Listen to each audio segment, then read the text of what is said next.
Hi, everybody. Good to see you all. So listen, we've done a lot of discussions at this forum, and it's all been captured online. So rather than regurgitate and repeat ourselves on things we've already shared, we wanted to make this discussion incremental to those other discussions. So we did the keynote at the GSS. It's a 20-minute keynote. It was sharing where the metaverse is headed in terms of being applied to under-resourced and underserved communities and schools. We've done work with the 6th largest school district in the United States on helping them transform education and learning, a school that was low income and under-resourced. And we also work with young people from low income communities to upskill them into this as a profession. So my colleagues here are 19 and 20-year-olds, the majority from South Central Los Angeles, and they all have, in the last year, have got into a professional career of designing websites in virtual reality as metaverse environments, immersive and experiential meta environments. We're not going to go through that all again because we did the keynote. Our website, which is www.sdgmetaverseprize.org, will have that whole video. So you'll see that out there. Or you can go to exponentialdestiny.org and you'll see that video. We also did a Facebook Live interview where we did a demo and did a lot of things. That will also be on the website. For this discussion, it's going to get a little bit not into the basic understanding of the metaverse as much as try to get incrementally into some other topics. And we wanted to ask if any of you had any questions in general, and we're just kind of doing open Q&A rather than doing the formal presentation because you can watch those online. And they're really informative, so it's worth hearing what the group says and what is happening in the space. Does anyone have a question they might want to start off with? Yeah. Are you going to answer the question, or are they going to answer? Well, everyone's going to. They're the rock stars here, not me. So I will let them respond first. What's the question? Where do you think the technology will be in, say, 5 years down the road? So where does Metaverse look in 5 years? So to answer that question, I'm going to turn it over to them to answer because there's a few answers to that question. I will say this. Just so everyone understands what we're referring to as in terms of the metaverse, in case you haven't been level set on what the metaverse is, the way I would describe it is, because there's a little bit of floating definitions around there, especially since Facebook changed their name to Meta, the easiest way to think about it is immersive and experiential environments that you usually access via a virtual reality headset, although you can access it on your mobile phone or on a desktop, but mostly it's through immersive and interactive experiences that are spaces that you build, i.e. websites that you can walk into. And when you're in there, they're social, which means you'll see other people walking in there as well.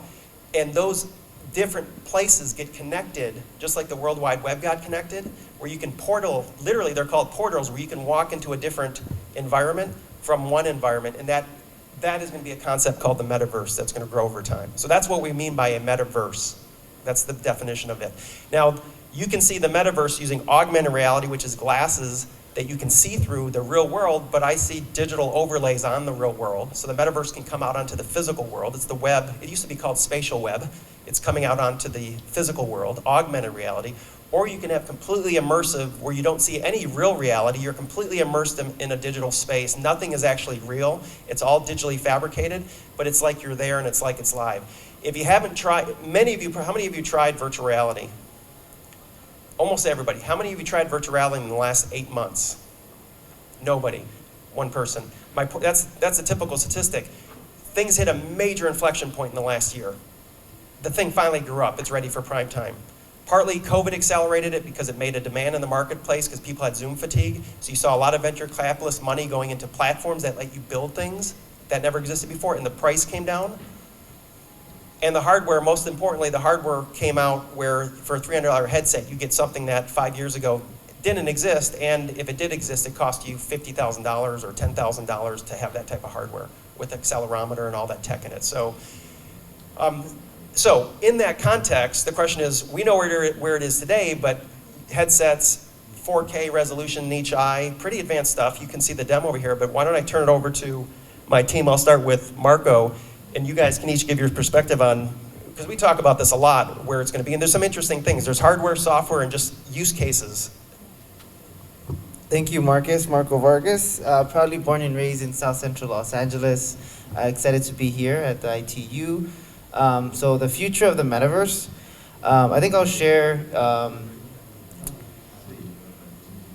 the metaverse, right, and its related technologies like virtual reality and augmented reality, or what you call exponential technologies. And exponential technologies are very unique because they're fast changing. There's a lot of innovation taking place, and what that means is that the cost of these technologies are constantly decreasing. And so that's something that, like, as the technology, as the hardware and the software becomes more democratized, more easily available, the cost will continue to decrease. So that's something that I will comment on in the next 5 years. You can expect that the cost of these technologies will continue to decrease, as well as accessibility. And I understand that one component to accessibility is also internet connection, right? You know, we're here at the ITU, which, you know, represents a lot of countries throughout the world. And connectivity is still an issue. There's a lot of really interesting exponential technologies also taking place around increasing accessibility throughout the world. You know, projects like Starlink, right?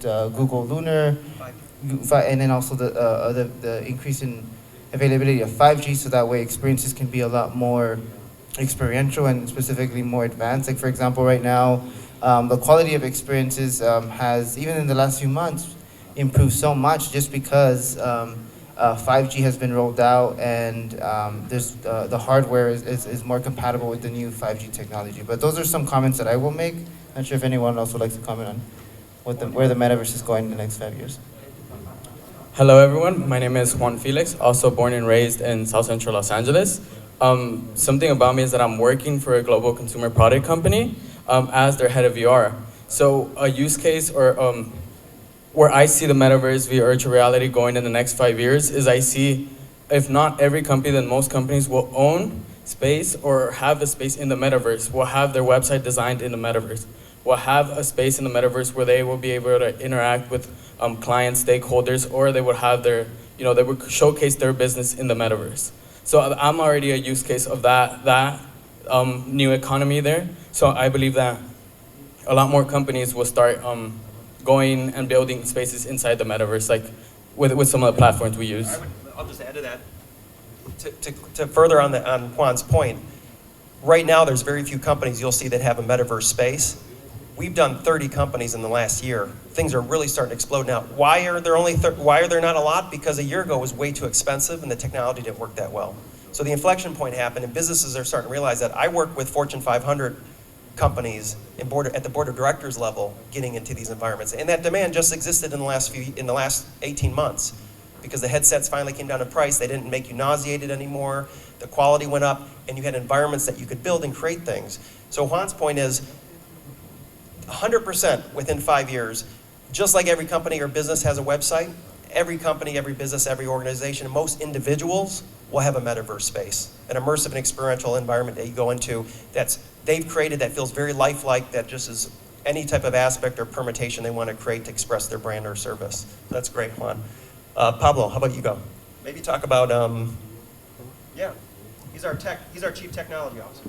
Thank you, Marcus. So my name is Pablo Gonzalez, and to cover briefly on the hardware of the metaverse. So in a couple of years, the market is going to be completely different in terms of what's available in virtual reality and augmented reality. We're seeing a lot of innovation in terms of like haptic feedback suits, and in the sense of, and in the field of like auditory and sensory, compatible devices, right? Like there's right now steps being made into auxiliary devices that bring us down into the metaverse that leverage pheromones and oils to add that all 5 senses into the metaverse. During the keynote presentation, I did mention, for example, a glove that uses magnetic waves to recreate sense. The sense of feel in the metaverse to just bring a more true life feeling. So again, to sort of recap, the hardware side, the market is going to completely different as we continue to innovate in the sense of the 5 senses. Great. How about you? Hello everyone, I'm Samantha Aguilar Araujo. I am currently a student in college, so I am majoring in art education. And something I've noticed is that it's a really traditional curriculum. So the way I see the metaverse kind of tying in with art is being a form of expression and creativity.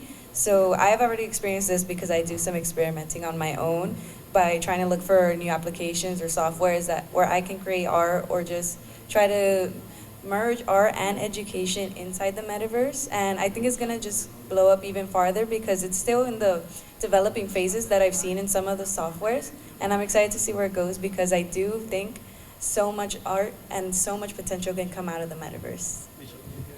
I'll share with you something very interesting. In these environments, you can film something. Let me put it this way. You and I could go into this environment.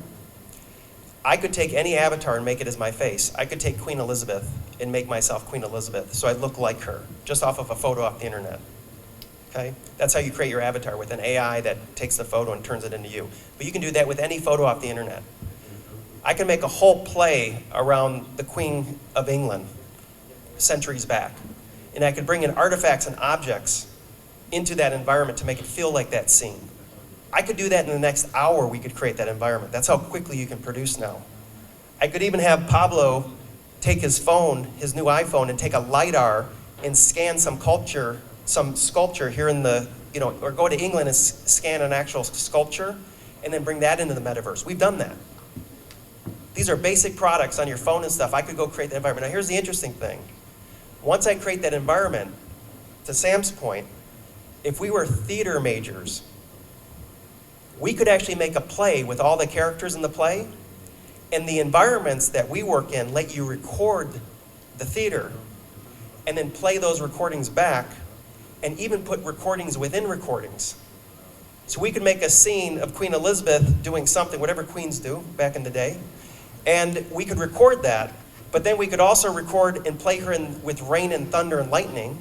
And then we could also record her with a horse coming by. So you puppeteer all these objects doing all these things with animation, and you record within recordings within recordings. It's almost like doing advanced PowerPoint animation. And then all of you could go enjoy that play, and then rather than watching that play from your seats, you could walk around the whole play as it's playing out, and you could watch it from any point of view in the audience. That's not 5 years. We could do that as a project tomorrow. But now you understand the potential. I think it's going to be highly adopted by theater and art and culture, But you can record that. That's desktop. You could do that not only today, but the cost to do that would be insignificant, almost free, the software to do that and to get those graphics. Kevin. Thank you, Marcus. So I want to talk a little bit about the headset that we use. So 5 years ago, the headset actually had to be connected to a computer to use the device, right? Now it's a standalone Oculus Quest 2 headset, right? It's a lightweight, portable device. And there's other headsets out there that are also portable and lightweight. And you no longer need a computer to connect them to, right? So in 5 years, just like a phone used to be a really big computer and now I could carry all this technology in my pocket, I know the headsets will be contact lenses, right? You'll have all that power, all those capabilities within contact lenses that you'll carry around with you all day. And Marcus actually got to try some of those contact lenses, right, Marcus? Yeah, there's a startup called Mojo Vision. You probably saw them in the press within the last year. They're contact lenses that give you augmented reality. Obviously, they're very rudimentary, but that's where this tech is going to go. I've got the Facebook. You guys saw the other day, I pulled out the Facebook Ray-Ban glasses. I actually have them I should have brought them on stage, but I have the Facebook Ray-Ban glasses that you can buy for $300, which are the first generation smart glasses that are designed. You buy them at a Ray-Ban store. They're designer glasses, and they have high definition on them. They're not augmented reality yet, but the next generation will be. And Tim Cook, the CEO of Apple, has said that his Apple iPhone, the Apple glasses that are coming out, Apple Glass, the CEO of Apple said that will replace the iPhone. And that product's supposed to be out either next year or the year after. Apple's also announced that they're coming out with an 8K resolution, probably this year, to compete against the Oculus. 8K. That's 400% higher than the 4K that I have in each eye, right? When you're going by that, and already it's a high resolution, so it's going to be indistinguishable. That's how fast things are moving. So I think I make the joke that if you have kids today, we all like to think about the things that we say to our dad, like, Dad, when Dad says, when I was younger, or Mom says, when I was younger, I had to do this or I had to do that, right? It was so much different than what our kids experience today. Your kids are going to say to you, you're going to have to say to your kids, yeah, I used to have to, when I went to a restaurant or I went and looked at something, I used to have to pull out a phone, go to this app called Yelp, look at what my friends thought, look at the menu, look at the reviews, and then put my phone back in my pocket. And your kid's gonna understand, like, I don't understand, Dad, what do you mean? You pulled out a phone to do that? Like, you didn't just look at something and it popped up the menu and it popped up what your friends thought? You actually had to pull out a device? It's gonna be that type of thing. Why don't we conclude with Zach here? Yeah, hello, everyone. My name is Zachary Shingles, and I just want to kind of add on to what Marcus said about how it's already easy to create in these platforms. Because I imagine in 5 years, I'm the chief platform officer at Exponential Destiny, working with a lot of these platforms. Soon we'll have a lot of integration, such as AI, where you'll be able to be in these platforms and talk things into existence, with AI being able to search and bring in objects for you and find what you want. And it's going to really be like making theater inside of these platforms. Kind of like if you imagine PowerPoint, for example, 5 years ago has improved a lot. That's exactly how these platforms are. It's like creating on PowerPoint to teach and communicate with people. It's only going to get more accessible, integrate with more technologies, and be a lot quicker and easier to create. And there's one other thing that I hope happens in 5 years. This is why Exponential Destiny exists. I hope in 5 years, even though Accenture, which I'm a big fan of Accenture, I used to be a partner at Deloitte Consulting, I was an executive at Bain, I worked at Ernst & Young. I'm a big fan of management consulting firms. I think they're probably a little overpriced for this model, and you don't have to spend that type of resource. My goal, or I should say our goal, is that in 5 years, if any of you want to build your metaverse space, you're not going to hire a big consulting firm to do it. You're going to come to a nonprofit like ours or another one like ours, and you're going to employ resources that got automated out of their jobs through AI and robotics. Because it's a non-coding technical ability to do this. Samantha, the art major, can do it. And so our passion is, let's get people into this business. Let's build consultants and advisors just like their consultants and advisors that now have a professional career, because it's a tangible skill that you don't have to have a hugely technical skill to be proficient and an expert in it. So my goal is, I'd even like to shame big Fortune 500 companies and say, you know how you put AI and robotics to replace all your workers that you didn't hire back because of COVID? You have a social responsibility to take those workers that are now unemployed because of AI and robotics, and you have no excuse not to reskill them into being your designers of this metaverse for you, to be that resource for you. And then you can be self-sufficient. So that's our goal, is that in 5 years, the workforce is essentially a way to lift people out of poverty, because you can do this from anywhere in the world. You can be advising a company anywhere else in the world. So as long as ITU helps us get, internet access to the world, that's going to give people the capability to go in these environments and create the next generation websites for any company. So that's our goal.